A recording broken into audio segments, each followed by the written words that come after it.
ഇതാണ് റഷ്യയുടെ SU-30, ലോകത്തിലെ ഏറ്റവും മികച്ച ഫൈറ്റർ വിമാനങ്ങളിൽ ഒരെണ്ണം. പക്ഷേ നമ്മളിന്ന് സംസാരിക്കാൻ പോകുന്നത് ഈ വിമാനത്തെക്കുറിച്ചല്ല. ഏതാണ്ട് ഇതേ പേരുള്ളതും എന്നാൽ കേപ്പബിലിറ്റീസിൻ്റെ കാര്യത്തിൽ ഇതിനേക്കാൾ വളരെ മികച്ചതുമായ ഒരു വിമാനത്തെക്കുറിച്ചാണ്. ലോകത്തിലെ ഏറ്റവും മെനൂവറബിളായിട്ടുള്ള ഫൈറ്റർ പ്ലെയിൻ, അതായത് ഇന്ത്യൻ എയർഫോഴ്സിനെ സ്നേഹിക്കുന്ന എല്ലാ എയർക്രാഫ്റ്റ് ഇന്തൂസിയാസ്റ്റുകളുടെയും ഇഷ്ടതാരം, നമ്മളുടെ സ്വന്തം SU-30 MKI. SU-30 MKI എന്നാൽ ആകാശത്തിലെ റഷ്യൻ ഡാൻസറാണ്. ഡയമെൻഷൻ വൈസ് നോക്കിക്കഴിഞ്ഞാൽ ഇത് വളരെ വലിയൊരു എയർക്രാഫ്റ്റാണ്, വളരെ ഹെവി ആയിട്ടുള്ളൊരു എയർക്രാഫ്റ്റാണ്. പക്ഷേ ആകാശത്തിലേക്ക് പറന്നുയർന്നു കഴിഞ്ഞാൽ ഈ വിമാനത്തിൻ്റെ അജിലിറ്റിയെ വെല്ലാൻ പറക്കാൻ കഴിയുന്ന ഒരു വസ്തുവിനും സാധിക്കത്തില്ല എന്നുള്ളതാണ് സത്യം. അതായത് SU-35 ജനിക്കുന്നത് വരെ ലോകത്തിലെ ഏറ്റവും മെനൂവറബിളായിട്ടുള്ള ഫൈറ്റർ പ്ലെയിൻ ആയിരുന്നു SU-30 MKI. അപ്പോൾ നമുക്ക് നമ്മുടെ സ്വന്തം SU-30 MKIയെ ഒന്ന് അടുത്ത് പരിചയപ്പെടാൻ ശ്രമിക്കാം. വീഡിയോയിലേക്ക് കടക്കുന്നതിന് മുമ്പായിട്ട് ഒരു കാര്യം, കഴിഞ്ഞ കുറേ ദിവസങ്ങളായിട്ട് എനിക്ക് വീഡിയോ ഇടാൻ സാധിക്കുന്നില്ലായിരുന്നു. കാരണം ഞാനൊരു നീണ്ട യാത്രയിലായിരുന്നു. അപ്പോൾ ഇനിയും കഴിയുന്നതും കൺസിസ്റ്റൻ്റായിട്ട് ആഴ്ചയിൽ ഒരു വീഡിയോ വീതം ചെയ്യാൻ ഞാൻ ശ്രമിക്കുന്നതായിരിക്കും. അപ്പോൾ ഏതായാലും നമുക്ക് വീഡിയോയിലേക്ക് കിടക്കാം. അപ്പോൾ SU-30 MKI എന്താണ് ഈ SU-30 MKI? ശാസ്ത്രീയമായി പറഞ്ഞു കഴിഞ്ഞാൽ ഒരു twin engine, twin seat, long range, heavy, super manoeuvrable എയർക്രാഫ്റ്റാണ് SU-30 MKI. അപ്പോൾ ഈ വിമാനത്തിൻ്റെ കഥ ആരംഭിക്കുന്ന 1996 മുതലാണ്. അതായത് 1996 SU-27 എന്ന് പറയുന്ന റഷ്യൻ വിമാനത്തെ, സുഖോയ് SU-27നെ അടിമുടി പരിഷ്കരിക്കാൻ റഷ്യ തീരുമാനിച്ചു. അതായത് SU-27നെ പരിഷ്കരിച്ച് SU-30, SU-33, SU-34, SU-35 അങ്ങനെ ഒരു സീരീസ് ഓഫ് എയർക്രാഫ്റ്റുകൾ നിർമ്മിക്കാനാണ് അവരുടെ പദ്ധതി. അതായത് വ്യത്യസ്തമായ പർപ്പസുകൾ സെർവ് ചെയ്യുന്ന 4 വ്യത്യസ്ത തരം എയർക്രാഫ്റ്റുകൾ. അതായത് SU-30 എന്ന് പറഞ്ഞ ഒരു ടിൻ സീറ്റർ എയർക്രാഫ്റ്റ്, SU-33 ഒരു മറൈൻ വേരിയൻ്റ്, അതായത് എയർക്രാഫ്റ്റ് കാരിയറിൽ നിന്നൊക്കെ ഓപ്പറേറ്റ് ചെയ്യാൻ സാധിക്കുന്ന, അല്ലെങ്കിൽ ഒരു മറൈൻ എയർക്രാഫ്റ്റ് ഇൻ്റർസെപ്റ്റർ എന്നൊക്കെ രീതിയിൽ ഉപയോഗിക്കാൻ സാധിക്കുന്ന ഒരു എയർക്രാഫ്റ്റ്. അത് കഴിഞ്ഞ് SU-34 എന്ന് പറഞ്ഞാൽ ഒരു ഫൈറ്റർ ബോംബർ. കൂടാതെ SU-35 എന്ന് പറഞ്ഞുകൊണ്ട് ഒരു ഹൈലി അഡ്വാൻസ് ആയിട്ടുള്ള ഒരു സൂപ്പർ മെനൂവറബിൾ എയർ സുപ്പീരിയോറിറ്റി ഫൈറ്റർ. ഇതായിരുന്നു റഷ്യ വിഭാവനം ചെയ്തിരുന്നത്. അങ്ങനെ സുഖോയ് SU-30യുടെ നിർമ്മാണം ആരംഭിച്ചു. SU-30 2 വേരിയൻറ്റുകളായിട്ടാണ് സുഖോയ് നിർമ്മിക്കാൻ ആരംഭിച്ചത്. അതായത് SU-30 MKK എന്ന് പറയുന്നൊരു വേരിയൻറ്റ്, അതായത് അത് ചൈനയ്ക്ക് വേണ്ടി, ചൈനയുടെ ആവശ്യങ്ങളനുസരിച്ച്, ചൈനീസ് എയർഫോഴ്സിൻ്റെ ആവശ്യപ്രകാരം ചൈനയിലേക്ക് ഇമ്പോർട്ട് ചെയ്യാൻ വേണ്ടിയാണ് ഈ SU-30 MKK നിർമ്മിച്ചത്. അതിൽ തന്നെ ഈ MKKക്ക് ഒരു രണ്ടാമതൊരു വേരിയൻ്റ് കൂടി ഉണ്ടായിരുന്നു. അതായത് SU-30 MK2 എന്ന് പറയുന്ന ഒരു നേവൽ വേരിയൻറ്റും കൂടി. ഇത് കൂടാതെ ഏതാണ്ട് സിമിലർ സ്പെസിഫിക്കേഷനുമായിട്ട് SU-27UB എന്ന് പറയുന്നൊരു ട്രെയിനർ വേരിയൻ്റ് കൂടെ റഷ്യ നിർമ്മിച്ചു. ഇത് റഷ്യൻ എയർഫോഴ്സിൻ്റെ ആവശ്യപ്രകാരമായിരുന്നു. പക്ഷേ ഇതിനൊരു ഫുൾ ബ്ലോൺ ഫൈറ്ററായിട്ടൊന്നും റഷ്യ കൺസിഡർ ചെയ്തിരുന്ന ഒരു ജസ്റ്റ് ഒരു 2-സീറ്റർ ട്രെയിനർ എയർക്രാഫ്റ്റ് ആയിരുന്നു ഈ SU-27UB എന്ന് പറയുന്നത്. അത് SU-30 എന്നല്ല വിളിച്ചത്, SU-27UB എന്നാണ് വിളിച്ചത്. അങ്ങനെയാണ്ട് 4 വർഷം കഴിഞ്ഞ് 2000 ആണ്ടോടുകൂടി ഇന്ത്യ റഷ്യയിൽ നിന്നും കുറേ സുഖോയ് വിമാനങ്ങൾ പ്രൊക്യൂർ ചെയ്യാൻ തീരുമാനിച്ചു. അങ്ങനെ ഇന്ത്യ റഷ്യയെ സമീപിച്ചപ്പോൾ സുഖോയ് ഇന്ത്യക്ക് മുന്നിലേക്ക് ഒരു ഓഫർ വെച്ചു. അതായത് ഈ SU-27UB എന്ന് പറയുന്ന വിമാനത്തെ അടിമുടി പരിഷ്കരിച്ച്, അതായത് SU-27UB എന്ന് പറയുന്ന ഈ ട്രെയിനർ വേരിയൻറ്റിനെ പരിഷ്കരിച്ച് അതിലേക്ക് SU-35ൻ്റെ പല കേപ്പബിലിറ്റിയുടെ കൂട്ടിയിണക്കിക്കൊണ്ട് ഒരു ഹൈലി മെനൂവറബിൾ അല്ലെങ്കിൽ ഒരു സൂപ്പർ മെനൂവറബിൾ എയർ സുപ്പീരിയോറിറ്റി ഫൈറ്റർ നിർമ്മിച്ച് നൽകാം എന്ന് സുഖോയ് വാഗ്ദാനം ചെയ്തു. ഏതായാലും ഇന്ത്യ ഗവൺമെൻറ് ഈ ഓഫർ നിരസിച്ചില്ല. അങ്ങനെ വളരെയധികം കൂലങ്കഷമായ ചർച്ചകൾക്കൊക്കെ ഒടുവിൽ ഇന്ത്യൻ എയർഫോഴ്സ് മുന്നോട്ട് വെച്ച പല ഡിസൈൻ പാരാമീറ്റേഴ്സും കൂട്ടിയിണക്കിക്കൊണ്ട് ഒരു വിമാനം സുഖോയ് നിർമ്മിച്ചു.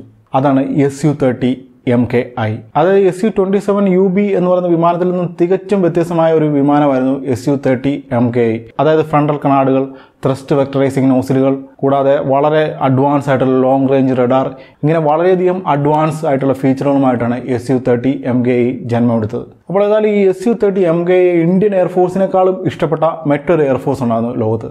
അത് മറ്റാരുമായിരുന്നില്ല, അത് റഷ്യൻ എയർഫോഴ്സ് തന്നെയായിരുന്നു. അതായത് അതുവരെ ഒരു ട്രെയിനർ വേരിയൻ്റ് ആയിട്ടായിരുന്നു SU-27UBയെ റഷ്യൻ എയർഫോഴ്സ് കണ്ടിരുന്നത്. പക്ഷേ ഈ SU-30 MKI ആകാശത്ത് നടത്തിയ പ്രകടനങ്ങൾ കണ്ടതോടുകൂടി റഷ്യൻ എയർഫോഴ്സ് ഒഫീഷ്യൽസിൻ്റെ കണ്ണ് തള്ളിപ്പോയി. അവർ ഒട്ടും സമയം കളയാതെ ഈ SU-30 MKIയെ ചെറുതായിട്ടൊന്ന് പേര് മാറ്റി SU-30 SM എന്ന വേരിയൻ്റായി അവിടെ എയർഫോഴ്സിലേക്ക് അങ്ങ് ചേർത്തു. അപ്പോൾ ഈ SU-30 MKI എന്ന് പറഞ്ഞു കഴിഞ്ഞാൽ ഒരു twin engine, twin seat, heavy, all weather, long range aircraft ആണ്. സൂപ്പർ മെനൂവറബിൾ എയർക്രാഫ്റ്റ് എന്ന് പറയാം. അതായത് ഇതൊരു ഹെവി എയർക്രാഫ്റ്റ് ആണ്. വളരെയധികം ആയുധങ്ങൾ വഹിക്കാൻ കേപ്പബിൾ ആയിട്ടുള്ള വളരെ വലിയൊരു എയർക്രാഫ്റ്റാണിത്. അപ്പോൾ ഇന്ത്യൻ എയർഫോഴ്സിൻ്റെ കാര്യം എടുത്തു കഴിഞ്ഞാൽ നമുക്ക് ലൈറ്റ് കോമ്പാക്ട് എയർക്രാഫ്റ്റ് എന്ന് പറയുന്ന തേജസ് ഉണ്ട്. അതിൻ്റെ തൊട്ട് മുകളിൽ ലോകത്തിലെ ഏറ്റവും മികച്ച ഇൻ്റർസെപ്റ്ററുകൾ അല്ലെങ്കിൽ ലോകത്തിലെ ഏറ്റവും മികച്ച മൾട്ടി റോൾ ഫൈറ്ററുകളിൽ ഒരെണ്ണമായിട്ടുള്ള റഫാൽ എന്ന് പറയുന്ന മീഡിയം സൈസ് എയർക്രാഫ്റ്റ് ഉണ്ട്. ഏറ്റവും മുകളിൽ ഇന്ത്യൻ എയർഫോഴ്സിൻ്റെ നട്ടലായി Su-30 MKI എന്ന് പറയുന്ന ഹെവി എയർക്രാഫ്റ്റും ഉണ്ട്.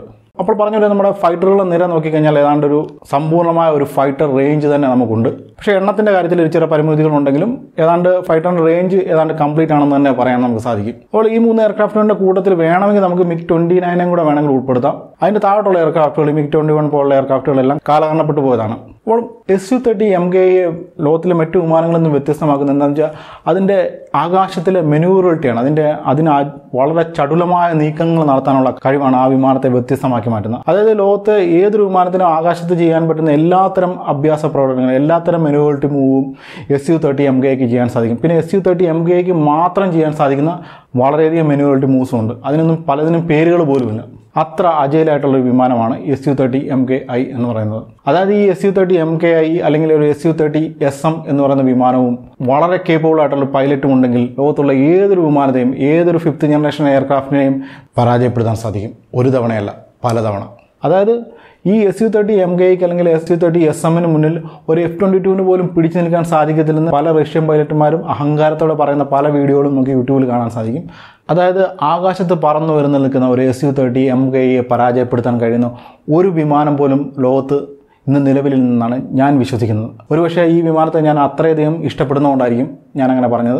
ഏതായാലും ഇത് വളരെ കേപ്പബിൾ ആയിട്ടുള്ള ഒരു എയർക്രാഫ്റ്റ് ആണെന്നുള്ള കാര്യത്തിൽ യാതൊരു സംശയവും എനിക്കില്ല. നിങ്ങൾക്കുണ്ടെങ്കിൽ കമൻ്റായിട്ട് എന്നെ അറിയിച്ചാൽ മതി. അപ്പോൾ ഈ വിമാനത്തിന് ഈ കഴിവുകൾ നേടിക്കൊടുക്കുന്നത് 3 പ്രധാന കാര്യങ്ങളാണ്. 1 അതിൻ്റെ ഡിസൈൻ, 2 അതിൻ്റെ ഏവിയോണിക്സ്, 3 ഇതിലെ ത്രസ്റ്റ് വെക്ടറൈസിങ് എന്ന് പറയുന്ന സംവിധാനം. അപ്പോൾ നമുക്കിത് ഓരോന്നായിട്ട് പരിശോധിച്ച് നോക്കാം. ഡിസൈനിൻ്റെ കാര്യത്തിലേക്ക് വരികയാണെങ്കിൽ തലയുയർത്തി നിൽക്കുന്ന ഒരു സർപ്പത്തെ അനുസ്മരിപ്പിക്കുന്ന വളരെ അഗ്രസീവായ ഒരു ഫൈറ്റർ, അതാണ് Su-30. അതായത് ഈ Su-30 MKI എന്ന് പറഞ്ഞാൽ വളരെ വലിയൊരു ഫൈറ്ററാണ്. പക്ഷേ നമ്മൾ ഇത്രയും തന്നെ പറഞ്ഞുകൊണ്ടിരുന്നത് ഇതിൻ്റെ അജിലിറ്റിയെക്കുറിച്ചാണ്. അപ്പോൾ ആകാശത്ത് ഇത്രയും അജയിലായിട്ട് ഇത്രയും ചടുലമായ നീക്കങ്ങൾ നടത്തണമെങ്കിൽ ഇതിൻ്റെ വെയിറ്റ് മാക്സിമം കുറയ്ക്കേണ്ടതായിട്ടുണ്ട്. അപ്പോൾ വെയിറ്റ് മാക്സിമം കുറയ്ക്കുക എന്നുള്ള ഉദ്ദേശത്തോടുകൂടി ഈ കോമ്പസിറ്റ് മെറ്റീരിയൽ, പല രീതിയിലുള്ള കോമ്പസിറ്റ് മെറ്റീരിയൽ ഉപയോഗിക്കാൻ സാധിക്കും. പക്ഷേ അങ്ങനെയുള്ള മെറ്റീരിയൽ ഉപയോഗിക്കുമ്പോൾ ഉള്ള പ്രശ്നം എന്താണെന്ന് വെച്ചാൽ ഇതിന് ഇത്രയും ചടുലമായ നീക്കങ്ങൾ നടത്താൻ സാധിക്കാതെ വരും. അതുകൊണ്ട് തന്നെ ഇതിൻ്റെ നിർമ്മാണത്തിനായി റഷ്യ ഉപയോഗിച്ചത് ടൈറ്റാനിയവും അലൂമിനിയവുമാണ്. അതായത് ഇതിൻ്റെ ചില വേരിയന്റുകളിൽ ഇതിൻ്റെ മെറ്റീരിയലിന് വ്യത്യാസമുണ്ട്. അതായത് ചൈനയ്ക്ക് വേണ്ടി നിർമ്മിച്ച Su-30 MKK എന്ന് പറയുന്ന വേരിയന്റിൽ അതിൻ്റെ പല ഭാഗങ്ങളിലും വളരെയധികം കാർബൺ ഫൈബർ ഉപയോഗിച്ചിട്ടുണ്ട്. പക്ഷേ നമ്മുടെ ഇന്ത്യയിൽ ഉപയോഗിക്കുന്ന Su-30 MKയിൽ കൂടുതലായും ഉപയോഗിച്ചിരിക്കുന്നത് ടൈറ്റാനിയമാണ്, അതുപോലെ അലൂമിനിയമാണ്. അതുപോലെ ഇതിൻ്റെ ഡിസൈനിലേക്ക് വരികയാണെങ്കിൽ ഇതിൻ്റെ മുൻഭാഗത്ത് ഇതിൻ്റെ ലിഫ്റ്റ് വർദ്ധിപ്പിക്കാൻ വേണ്ടി ഫ്രണ്ടൽ കണ്ണാടുകൾ കൊടുത്തിട്ടുണ്ട്. പുറകിൽ ഒരു ഇൻ്റഗ്രേറ്റഡ് ട്വിൻ ടെയിൽസ് സംവിധാനമാണ് ഉള്ളത്. അതുപോലെ തന്നെ ഇതിൻ്റെ കോക്പിറ്റിൻ്റെ പുറകിലായിട്ടുള്ള എയർ ബ്രേക്ക്, ഇതൊക്കെ Su-30 മറ്റു വിമാനങ്ങളിൽ നിന്ന് വ്യത്യസ്തമാക്കുന്ന വളരെ യൂണീക്ക് ആയിട്ടുള്ള ചില ഫീച്ചേഴ്സാണ്. ഇനി നമുക്ക് ഏവിയോണിക്സിലേക്ക് വരികയാണെങ്കിൽ Su-30 MKയിൽ ഉപയോഗിച്ചിരിക്കുന്ന ഏവിയോണിക്സിൽ ചില പ്രത്യേകതകളുണ്ട്. അതായത് ഇത് മറ്റ് Su-30 വേരിയന്റുകളിൽ നിന്ന് തികച്ചും വ്യത്യസ്തമായി ഇന്ത്യ ഇതിൽ റഷ്യൻ ഏവിയോണിക്സ് മാറ്റി ഇസ്രയേൽ നിർമ്മിച്ച് നൽകിയ ഏവിയോണിക്സുകളാണ് ഉപയോഗിച്ചിരുന്നത്. ഇത് ഈ വിമാനത്തെ കൂടുതൽ അഡ്വാൻസ് ആക്കി മാറ്റി. ഇനി ഈ വിമാനത്തിൻ്റെ ഏറ്റവും പ്രധാനപ്പെട്ട സവിശേഷതയാണ് ത്രസ്റ്റ് വെക്ടറൈസിങ്. ത്രസ്റ്റ് വെക്ടറൈസിങ് എന്ന് പറഞ്ഞു കഴിഞ്ഞാൽ നമുക്കറിയാം ഈ ഫൈറ്റർ ജെറ്റുകൾ അല്ലെങ്കിൽ റോക്കറ്റുകളൊക്കെ ന്യൂട്ടൻ്റെ 3rd ലോ ഓഫ് മോഷനെ അടിസ്ഥാനപ്പെടുത്തി പ്രവർത്തിക്കുന്നതാണ്. അതായത് നമുക്കറിയാം every action has equal and opposite reaction എന്ന് പറയുന്ന ആ 3ാം ചലന നിയമം ഇതിനെ അടിസ്ഥാനപ്പെടുത്തിയാണ് പ്രവർത്തിക്കുന്നത്. അതായത് ഒരു ജെറ്റ് എഞ്ചിൻ പ്രവർത്തിക്കുന്ന അത് പുറത്തേക്ക് തള്ളിവിടുന്ന എക്സോസ്റ്റ് ഗ്യാസുകൾ അതിനുമേൽ പ്രയോഗിക്കുന്ന ബാക്ക് ത്രസ്റ്റിനെ അടിസ്ഥാനപ്പെടുത്തുന്നത്. ഈ ബാക്ക് ത്രസ്റ്റാണ് ഒരു വിമാനത്തെ മുന്നോട്ട് തള്ളി നീക്കുന്നത്. അപ്പോൾ ഒരു പ്രത്യേകതരം എക്സോസ്റ്റ് നോസിലുകൾ ഉപയോഗിച്ച് ഈ എക്സോസ്റ്റ് ഫ്യൂംസിൻ്റെ ഡയറക്ഷൻ ചേഞ്ച് ചെയ്ത് വിമാനത്തിൻ്റെ ഗതിയും വേഗതയും നിയന്ത്രിക്കുന്ന സംവിധാനമാണ് ഈ ത്രസ്റ്റ് വെക്ടറൈസിംഗ് എന്ന് പറയുന്നത്. ഈ സംവിധാനമാണ് ഈ Su-30 MKIയെ ഇത്രയും ചടുലമായ ഒരു വിമാനമാക്കി മാറ്റിയിരിക്കുന്നത്, അല്ലെങ്കിൽ ഇത്രയും സൂപ്പർ മെനൂവറിറ്റി എന്ന് പറയുന്ന കേപ്പബിലിറ്റി ഇതിനെ നേടിക്കൊടുക്കുന്നത്. അപ്പോൾ ഈ Su-30 MKയിൽ ഉപയോഗിക്കുന്ന റഷ്യൻ നിർമ്മിതമായിട്ടുള്ള സാറ്റേൺ AL-31FP എന്ന് പറയുന്ന ജെറ്റ് എഞ്ചിനാണ്, ട്വിൻ എഞ്ചിനാണ്. ഈ എഞ്ചിനിൽ ഇൻബിൽറ്റ് ആയിട്ടുള്ള ത്രസ്റ്റ് വെക്ടറൈസിംഗ് നോസിലുണ്ട്. അതായത് 2 പ്ലെയിൻ ത്രസ്റ്റ് വെക്ടറൈസിംഗ് നോസിൽ അല്ലെങ്കിൽ 2D ത്രസ്റ്റ് വെക്ടറൈസിംഗ് നോസിലാണ് ഇതിലുള്ളത്. അപ്പോൾ പറഞ്ഞു വരുമ്പോൾ Su-30 MKയേക്കാളും മെനൂവറബിളായിട്ടുള്ള ഒരേ ഒരു വിമാനം മാത്രമേ ഇന്ന് ലോകത്ത് നിലവിലുള്ളൂ. അത് Su-35 ആണ്. ഈ Su-35ൽ ഒരു 3 പ്ലെയിൻ, അത് 3D ത്രസ്റ്റ് വെക്ടറൈസിംഗ് നോസിലുകളാണ് ഉപയോഗിച്ചിരിക്കുന്നത്. അതിലെ എഞ്ചിൻ എന്ന് പറഞ്ഞാൽ ഈ സാറ്റേൺ AL-31 തന്നെ അഡ്വാൻസ് വേരിയൻ്റ് ആയിട്ടുള്ള സാറ്റേൺ AL-41F1S എന്ന് പറയുന്ന എഞ്ചിനാണ്. അപ്പോൾ ഏതാണ്ട് ഈ 2023 കഴിയുന്നതോടുകൂടി SU-30MKയിലേക്ക് ഒരു അപ്ഗ്രേഡ് വരാൻ സാധ്യതയുണ്ട്. അതായത് പല അപ്ഗ്രേഡുകളും വരാനുണ്ട്. അതിൽ ഏറ്റവും പ്രധാനപ്പെട്ട അപ്ഗ്രേഡ് എന്ന് പറഞ്ഞാൽ ഈ എഞ്ചിൻ അപ്ഗ്രേഡേഷൻ ആണ്. അതായത് എഞ്ചിൻ അപ്ഗ്രേഡ് എന്ന ഒരുപക്ഷെ AL-31 എന്ന് പറയുന്ന എഞ്ചിൻ മാറ്റിയിട്ട് അതിൻ്റെ സ്ഥാനത്തേക്ക് സാറ്റേണിൻ്റെ തന്നെ AL-41 എന്ന് പറയുന്ന ഈ SU-35ൻ്റെ എഞ്ചിൻ വരാൻ സാധ്യതയുണ്ട്. അങ്ങനെ വന്നു കഴിഞ്ഞാൽ ഈ SU-30MK എന്ന് പറയുന്ന വിമാനം വീണ്ടും വെനുവോൾട്ടിയുടെ കാര്യത്തിൽ ലോകത്തിലെ 1ാം സ്ഥാനക്കാരനായി മാറും. ഇപ്പോൾ ഇന്ത്യൻ എയർഫോഴ്സിൽ ഏതാണ്ട് 260ഓളം SU-30 വിമാനങ്ങളുണ്ട്. അതിൽ ആദ്യത്തെ 50 എണ്ണം അത് റഷ്യയിൽ നിർമ്മിച്ച് ഇന്ത്യയിലേക്ക് ഇമ്പോർട്ട് ചെയ്താണ്. അത് കഴിഞ്ഞുള്ള മുഴുവൻ വിമാനങ്ങൾ നിർമ്മിച്ചത് HAL ആണ്. അതായത് ഈ റഫാൽ വിമാന ഇടപാടിനെ അപേക്ഷിച്ച് നോക്കുമ്പോൾ ഈ SU-30 ഡീൽ എന്ന് പറഞ്ഞു കഴിഞ്ഞാൽ വളരെ കംപ്ലീറ്റ് ആയിട്ടുള്ള ഒരു പാക്കേജാണ്. അതായത് ഈ SU-30MK എന്ന് പറയുന്ന വളരെ അഡ്വാൻസ് ആയിട്ടുള്ള എയർ സുപ്പീരിയോറിറ്റി ഫൈറ്റർ, അതിൻ്റെ ഒപ്പം അതിൽ ഉപയോഗിക്കാൻ പറ്റുന്ന ആയുധങ്ങൾ, ഒപ്പം ടെക്നോളജി, ഇതെല്ലാം ഈ ഡീലിൻ്റെ ഭാഗമായി ഇന്ത്യക്ക് ലഭിക്കുകയുണ്ടായി. അപ്പോൾ പറഞ്ഞു വരുമ്പോഴത്തേന് ഈ SU-30 എന്ന് പറഞ്ഞു കഴിഞ്ഞാൽ ഏതാണ്ട് Mach 2 സ്പീഡിൽ പറക്കാൻ പറ്റുന്ന ഏതാണ്ട് 8000 കിലോമീറ്ററിലധികം ഫെറി റേഞ്ചുള്ള ഒരു വളരെ അഡ്വാൻസ് ആയിട്ടുള്ള ഒരു ലോങ് റേഞ്ച് എയർ സുപ്പീരിയോറിറ്റി ഫൈറ്ററാണ്. അപ്പോൾ ഇതിൻ്റെ ആയുധങ്ങളുടെ കാര്യത്തിലേക്ക് ഞാൻ കൂടുതലായിട്ട് കിടക്കുന്നില്ല. അതായത് ഇന്ത്യയിലും റഷ്യയിലും നിർമ്മിക്കുന്ന ഏതാണ്ട് എല്ലാത്തരം air to surface, air to air മിസൈലുകൾ ഇതിൽ നിന്ന് ഫയർ ചെയ്യാൻ സാധിക്കും. ബോംബുകളുടെ കാര്യം ഏതാണ്ട് ഇതുപോലൊക്കെ തന്നെ. അപ്പോൾ ആയുധങ്ങളുടെ കാര്യത്തിലേക്ക് വരുമ്പോൾ SU-30 എടുത്തു പറയേണ്ട ഒരു കാര്യം ഈ ബ്രഹ്മോസ് മിസൈൽ ഫയർ ചെയ്യാൻ പറ്റുന്ന ലോകത്തിലെ ഒരേ ഒരു ഫൈറ്ററാണ് SU-30MKI. അതായത് വളരെ ഹെവി ഫൈറ്ററാണിത്. അതുകൊണ്ട് തന്നെ വലിയ കാര്യമായ അപ്ഗ്രേഡുകളൊന്നും കൂടാതെ തന്നെ നമ്മുടെ DRDOയും HALും ഒക്കെ ചേർന്ന് നമ്മുടെ സ്വന്തം സൂപ്പർസോണിക് റാംജെറ്റ് മിസൈലായിട്ടുള്ള ബ്രഹ്മോസിനെ SU-30യിലേക്ക് ഇൻകോർപ്പറേറ്റ് ചെയ്തു.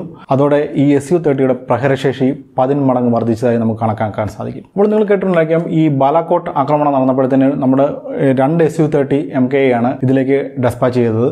അതിൽ ഒരു വിമാനം പാകിസ്ഥാൻ വെടിവെച്ചിട്ടായിട്ട് പാകിസ്ഥാൻ അവകാശപ്പെടുകയുണ്ടായി. പക്ഷേ ഇത് തികച്ചും തെറ്റായ ഒരു വാർത്തയാണെന്നാണ് ഇന്ത്യൻ എയർഫോഴ്സ് അവകാശപ്പെടുന്നത്. അത് തന്നെ അല്ലെങ്കിൽ നമുക്ക് മനസ്സിലാക്കാൻ സാധിക്കും, ഈ SU-30MK എന്ന് പറയുന്ന വിമാനം വെടിവെച്ചിടാൻ ശേഷിയുള്ള ഒരു ആയുധവും അല്ലെങ്കിൽ ഒരു വിമാനവും പാകിസ്ഥാന്റെ പക്കലില്ല. അല്ലെങ്കിൽ പാകിസ്ഥാന് വേണ്ടി US എയർഫോഴ്സിൻ്റെ ഏതെങ്കിലും ടോപ്പ് ഗൺ പൈലറ്റ് F-22 ഒക്കെ ആയിട്ട് വന്ന് യുദ്ധം ചെയ്യണം. പാകിസ്ഥാന്റെ കാര്യം അങ്ങനെയൊക്കെയാണെങ്കിലും ചൈനയിലേക്ക് വരുമ്പോൾ കാര്യങ്ങൾ കൂടുതൽ കോംപ്ലിക്കേറ്റഡ് ആയിട്ട് മാറും. അതായത് ഈ SU-30 എന്ന് പറയുന്ന വിമാനത്തിൻ്റെ ഒരു പ്രധാന ഉപഭോക്താവാണ് ചൈന. അതായത് ചൈനീസ് എയർഫോഴ്സിൽ SU-30MKK എന്ന് പറയുന്ന വിമാനമുണ്ട്. അതുപോലെ ചൈനീസ് നാവികസേനയിൽ SU-30MK2 ഉണ്ട്. ഇതുകൂടാതെ ചൈന ഇൻഡിജിനസ് ആയിട്ട് നിർമ്മിച്ചെടുത്ത, അതായത് SU-27 അടിസ്ഥാനപ്പെടുത്തി ചൈന നിർമ്മിച്ചെടുത്ത SU-30ക്ക് സമാനമായിട്ടുള്ള J-11 വിമാനമുണ്ട്. അതായത് 400ലധികം J-11 വിമാനങ്ങൾ ചൈനീസ് എയർഫോഴ്സിലുണ്ട്. അതുകൂടാതെ J-16 എന്ന് പറയുന്ന വിമാനമുണ്ട്. അതും SU-27 അടിസ്ഥാനപ്പെടുത്തി ഈ SU-30യുടെ സമാനമായ കേപ്പബിലിറ്റീസ് ഉള്ള വിമാനമാണ്.